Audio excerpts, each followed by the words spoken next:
Councilor Wu. Early in your career, you were identified as the city councilor with a child on her hip.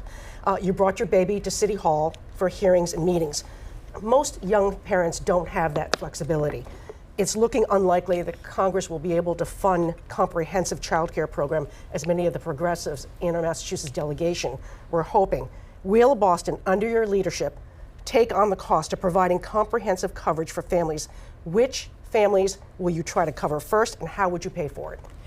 Childcare is absolutely going to be a top priority in my administration. Both of my boys were born after I joined the council, and my time as a working mom, pushing a big double stroller, getting on the T, trying to get to childcare and then get to work, has given me a lens into just how much our families are juggling. It is time to deliver universal pre-K through the Boston Public Schools and work with all of the childcare providers across our city, where city government can provide a streamlined access point to enroll our families into these spots, to provide that clear information on where those seats are, and also to invest and stabilize this workforce. The average childcare worker in Boston is paid 1/3 of the salary of an elementary school teacher. $25,000 a year is not sustainable. Let's use every tool that we have through our vocational education, through our public school system, and through the tools of city government to partner with state government and ensure that we are investing in this workforce, taking down barriers to access, and coordinating the entire suite of options through city government. But how would you pay for it? Well, and how much do you think you're willing to pay for it? There's a landmark bill at the State House right now that would cap the costs of childcare annually for residents. I'll continue working with the State House delegation and federal delegation to provide the resources, but it's been estimated that somewhere in the $36 to $50 million range is what it would take to finish closing the gap for 3-year-olds in our system. That is the immediate charge. I'll make sure we deliver universal pre-K for 3-year-olds and 4-year-olds, and then work for an affordable sliding scale charge for those from birth to age 3. Councilor Essaibi-George, do you support her idea? Certainly support her idea. It's so important that we are embracing and supporting early education and childcare, both in our system as it relates to universal pre-K. The UPK program needs to be further invested in.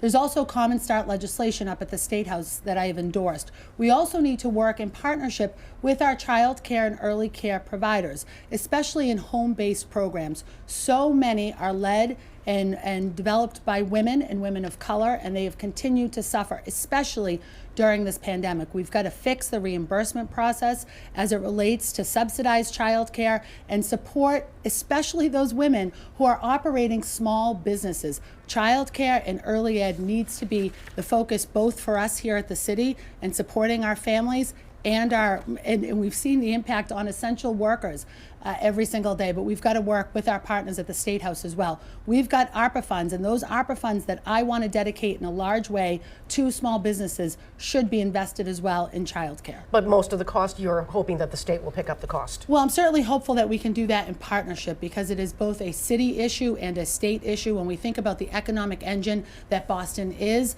and the number of frontline essential employees that also have family burdens. And not that a family is a burden. My husband and I have got 4 great kids, a 17-year-old now and triplets who are 15.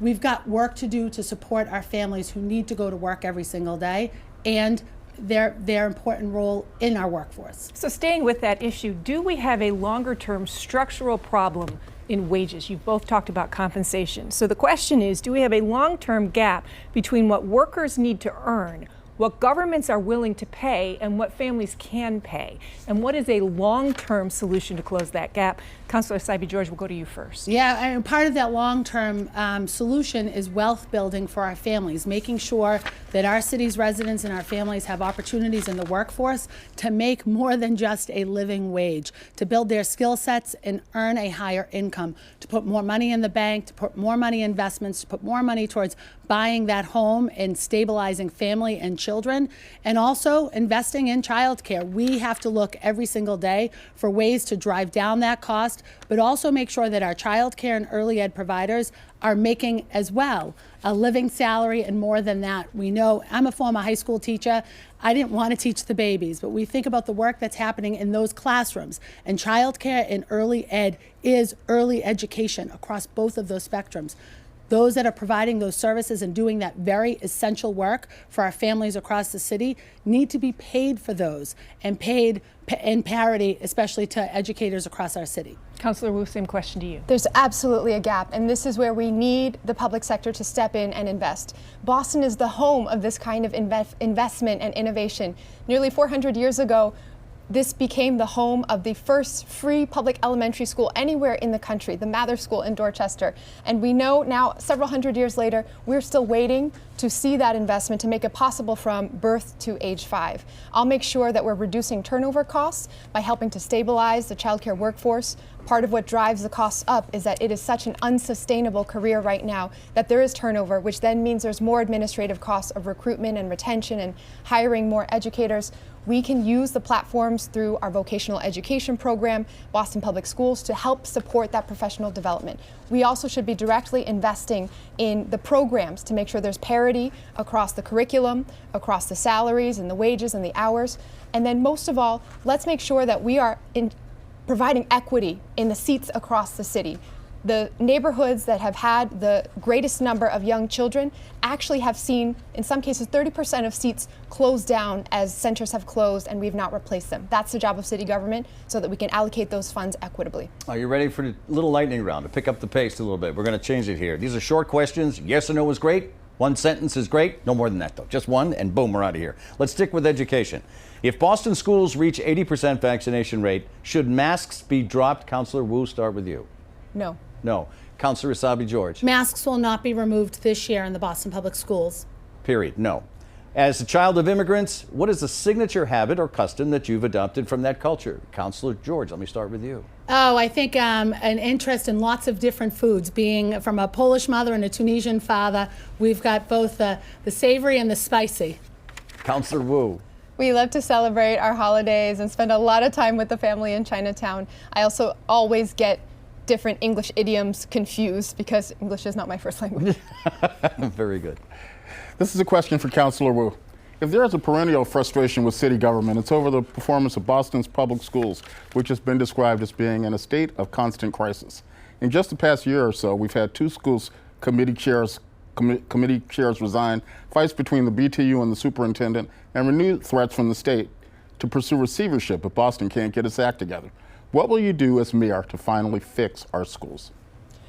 I have skin in the game on this one and wake up every day thinking about the future of our young people and our schools as I send my 4- and 6-year-old off to BPS. I also am on my 2nd round of being a BPS mom, having raised my younger sister through middle school and high school in our district as her legal guardian.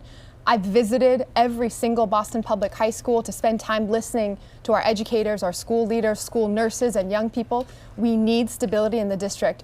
First and foremost, that means having a clear COVID recovery plan to ensure that we're closing the vaccination gap and addressing the crisis of mental health that is still very much on our young people and our educators after such trauma that we have lived through with the pandemic. We need to then move to bigger picture issues, closing the gap for early education, ensuring that we are fixing up our facilities and crumbling buildings for the spaces that our students deserve, and also focusing on vocational education, clear standards across the district so we have high expectations and high supports.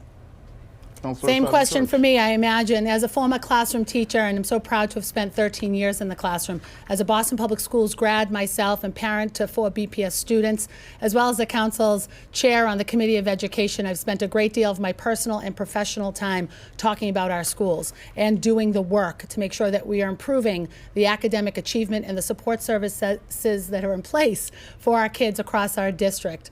I also have known for generations, mayor after mayor and candidate after candidate has said, I'll fix the Boston Public Schools, elect me.